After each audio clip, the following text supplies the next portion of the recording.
seguramente que también podríamos llamar a esta columna como ¿por qué hay que defender la universidad pública, ¿no?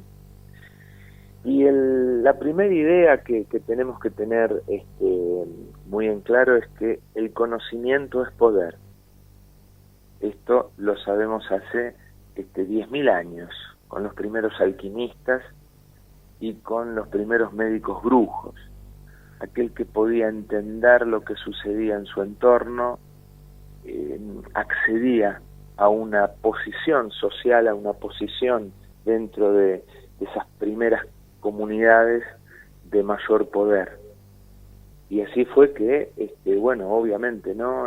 Con el correr de los siglos, ese conocimiento empezó a ser, digamos, para poquitísimas personas, ¿no? Era un conocimiento selecto que tenían algunos sacerdotes, que tenían algunos reyes, algunos emperadores y sus familias, y así podríamos decir transcurrieron los últimos 3.000 años, ¿no? Donde la inmensa mayoría de las personas eran analfabetas. Si tomamos un poquito de historia, que a mí me apasiona, hasta la revolución industrial, primera revolución industrial, 1789, 1790, la inmensa mayoría de la población mundial era analfabeta.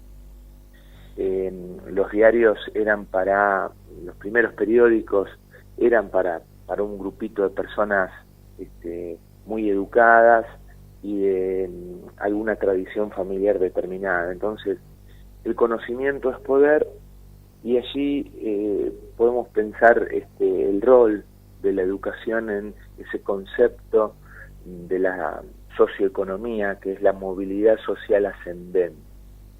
Y algo dijimos la semana pasada, hablando también un poquito de educación en relación a algunos dichos de diputados y de rectores, que la movilidad social ascendente se da cuando en una sociedad, en el término de una generación o dos, los nietos están mucho mejor que sus abuelos. Y ese concepto no solamente tiene que ver con lo económico, sino también con lo cultural, con lo vincular, con la inserción en su tiempo histórico y social. Y vos sabés, Alejandro, que bueno, y aquellos queridos amigos que nos están escuchando, vecinos que superamos alguna edad, nosotros fuimos una de las últimas generaciones, quienes tenemos entre 50 y 60 años, quizás alguna de las últimas generaciones que gozamos plenamente de ese país, de esa sociedad con movilidad social ascendente, ¿no? Hay un tango, creo que es Mi hijo el doctor, ¿no? Y hablaba de esa persona muy humilde que quizás se había criado en un conventillo, pero que su hijo se acababa de recibir de médico. Y esa movilidad social ascendente, que fue un boom en nuestro país, como faro de Latinoamérica en la década del 40, 50, 60, los 70, quizás, bueno, a partir de los 80 esa maquinola fenomenal se empezó a detener, y bueno, creo que hoy está prácticamente detenida, ¿no? Hoy le cuesta muchísimo, inclusive a egresados universitarios, poder tener su hogar, tener una vida holgada, poder acceder a determinados valores culturales o sociales, y hoy está pasando que lamentablemente en nuestra querida patria hoy los nietos quizás están siendo ayudados por sus abuelos. Hoy los nietos están viviendo en la casa que heredan de sus abuelos. Y hoy muchos nietos están recibiendo alguna ayuda para llegar a fin de mes de sus abuelos. Entonces, claramente ese proceso social de movilidad ascendente se está deteniendo cada vez más, y entonces está bueno pensar cómo surgió esto, ¿no? y ahí el rol de la educación, porque decíamos al principio de la columna que el conocimiento es poder. Y entonces traigo algunos datitos que siempre son lindos para ubicarnos y contextualizarnos, ¿no? La primera universidad que se fundó aquí en el nuevo continente, en América, 1538 en Santo Domingo, 1538, o sea, 40, 50 años después del descubrimiento de América. Y la segunda, o podríamos decir, sí, la segunda, la Universidad Nacional de Córdoba, 1613. En 1613, acá en Córdoba se fundaba la primer universidad, podríamos decir, en el cono sur prácticamente, ¿no? La fundaron los jesuitas y la manejaron hasta 1767. Después se fundaron otras universidades, ¿no? En 1842 la Universidad Nacional de Chile, en 1821 la Universidad de Buenos Aires, y la Universidad de México, 1910. Traje estas tres, que son las tres más importantes, ¿no? Porque nosotros durante muchísimo tiempo en la Argentina fuimos faro de la universidad pública, una universidad nacional de calidad, y aún hoy, a pesar de los gobiernos que venimos teniendo, obviamente que sin ánimos de hacer crecer a la patria y mejorar las condiciones de nosotros, los ciudadanos, aún así la Universidad de Buenos Aires está entre esas 100 primeras universidades más prestigiosas del mundo. Obviamente que hablamos de la universidad porque esta semana va a haber una marcha. Esta semana es una semana que hay que concientizar cada uno en sus distintos lugares, ¿no? Hace unos minutos escuchaba a una docente de la Universidad Nacional de Luján.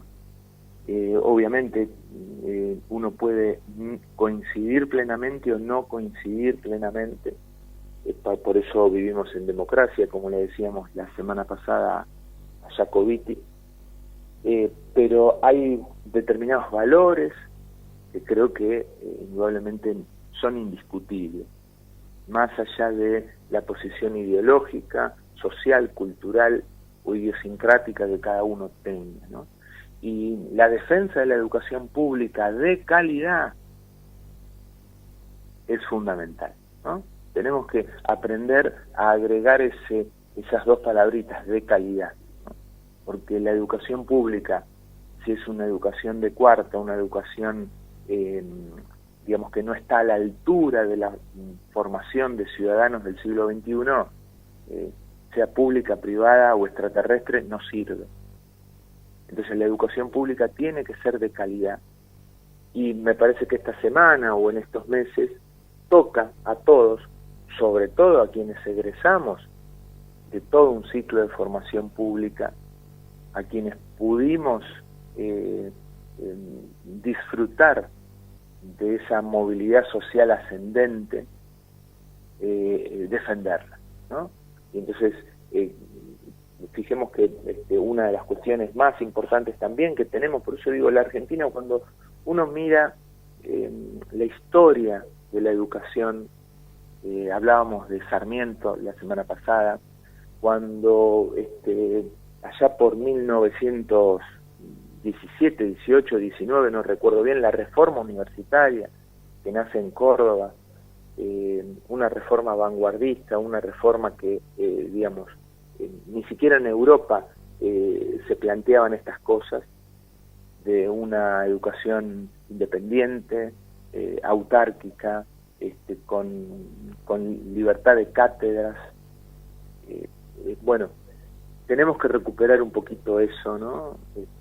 A veces cuando uno va creciendo en edad, te vas volviendo un poco viejo y entonces te pasa esto de, bueno, todo tiempo pasado fue mejor. Sin entrar en esa posición media melancolizada y de añorar el pasado, pero sí poder entender de dónde venimos, ¿no?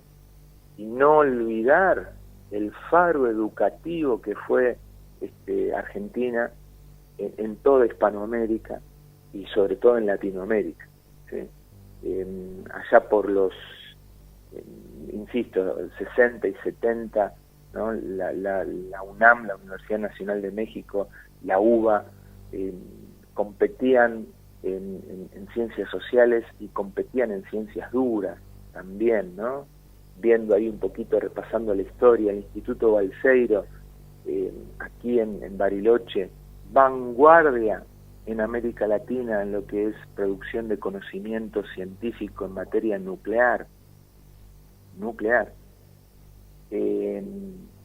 Y todo eso fue gracias a que teníamos una sociedad, hoy seguimos teniendo universidades públicas nacionales, que fomentaban el conocimiento. Y cuando vos vas a las 10 primeras economías del mundo, hoy, 2024, te vas a dar cuenta, digamos, la cantidad de inversión que hay en las universidades, ¿no? En la mayoría de los países centrales, la universidad, las universidades no son públicas, pero tienen que ver más con una concepción de élite que ellos conservan desde, la Edad Media, si querés, ¿no? Donde el conocimiento era poder. Entonces las universidades más prestigiosas, sobre todo en el mundo anglosajón, son privadas porque están privadas de que entre la gran mayoría de la población, justamente por aquello que decíamos al principio, y lo vuelvo a repetir, el conocimiento es poder. Entonces las élites siempre han sabido sostener sus ventajas, sostener sus herramientas y, bueno, obviamente, ¿no? Con un criterio oscurantista, hacerlo muy selecto. Y esa selectividad tiene que ver solamente si uno tiene o no el dinero, o en muchas universidades de élite no solo tenés que tener dinero, sino también tenés que cumplir una serie de requisitos, entre comillas, de apellido, para poder acceder a ese tipo de universidades. Pero nosotros aquí en Latinoamérica, en un país chiquitito, en el sur global, venimos sosteniendo como podemos la universidad pública y de calidad. Entonces creo que es muy importante que todos entendamos estos conceptos, también para no olvidar que la movilidad social ascendente la podemos lograr solamente con esa maravillosa palanca que es la educación, ¿no? Lo otro, a veces hablo mucho con adolescentes o con jóvenes, lo otro es espejitos de colores, quieren ser millonarios comprando y vendiendo bitcoins, haciendo un curso en YouTube de finanzas personales. Eso es mentira, ¿no? Le puede pasar a uno en 10.000, en 15.000, en 20.000 personas, pero la movilidad social ascendente, aquella que trasciende solamente lo económico, porque vos podés tener dinero y ser un bruto, un primate emocional, y que lo único que tenés es dinero. Eso no es movilidad social ascendente, ¿no? La movilidad social ascendente, como definíamos, es un conjunto de variables que te mejoran la vida, no solo económicamente, sino culturalmente, espiritualmente, social y vincularmente, ¿no? Leer un libro te abre la cabeza, ¿sí? Tener 10.000 pesos en el bolsillo, por lo general te cierra la cabecita y el corazón. Entonces, cierro con esto. Tenemos que defender la escuela pública, tenemos que defender las universidades públicas. En estas semanas debatí con algunas personas cercanas y no tanto acerca de, esta dualidad de la cabecita y de la grieta que nos han instalado hace 20 años y que todavía nos va a costar un tiempo. Que hay gente que dice, no, pero yo apoyo al gobierno, así que hay que cerrar las universidades públicas. Bueno, pero ¿por qué? Explícame. porque vos podés apoyar al gobierno, pero no decirle que sí a todo como un bobo. Uno, digamos, un ciudadano del siglo XXI que vive en un país democrático como el nuestro, tiene que ser capaz de tener un espíritu crítico, ser un libre pensador y poder elegir algunas medidas que puede apoyar y otras que no. Entonces, cuando vos le explicás a la gente qué es este concepto de movilidad social ascendente, ahí pueden empezar a entender un poquito de por qué hay que defender la educación pública de calidad y la universidad pública de calidad también, ¿no? Así que bueno, como alumno, exalumno de la universidad pública, de mi querida Facultad de Psicología de la UBA, digo presente en esta defensa a ultranza e intransigente de la educación pública de calidad como factor de movilidad social ascendente, querido Alejandro. Esteban, te agradecemos mucho tu participación de este lunes y cada lunes con estas definiciones que nos has dejado y con la perlita de primate emocional que me sacó una sonrisa, casi que una carcajada, como definición fuerte que nos has brindado entre varias otras, que nos permiten reflexionar obviamente sobre un tema trascendental. Y cuando hablamos de trascendental es que trasciende la coyuntura, trasciende a un apellido, a un gobierno, a una forma, a una manera de entender la cuestión, y debiera atravesarnos a todos e interpelarnos respecto a lo que significa. Si me permitís el último rengloncito, Alejandro, abusando de tu tiempo y el tiempo del programa, cuando a algunos se les llena la boca de hay que tener políticas de Estado, claro, las políticas de Estado son las que trascienden los gobiernos, y obviamente la educación pública de calidad debe ser una política de Estado. Justamente nos quieren ignorantes para seguir de alguna manera aplaudiéndolos, ¿no? Y cierro con esto que también ahora me acuerdo y está muy buen relacionarlo. Estamos en una semana defendiendo la universidad pública cuando muchos de los que dicen defender la universidad pública se aumentaron el salario y un senador gana $7.000, querido Alejandro. Ganan lo mismo que en la Unión Europea. Lo mismo. Y nosotros somos un país empobrecido de Sudamérica.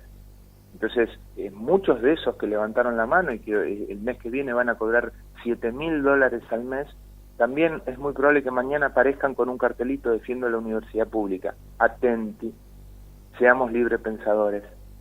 Muchas gracias y buena semana, Alejandro. Sí, señor, buena semana. Nuestro psicoanalista Esteban Gómez en la mañana de la radio, como cada lunes, desde que comenzamos este camino de primera mañana.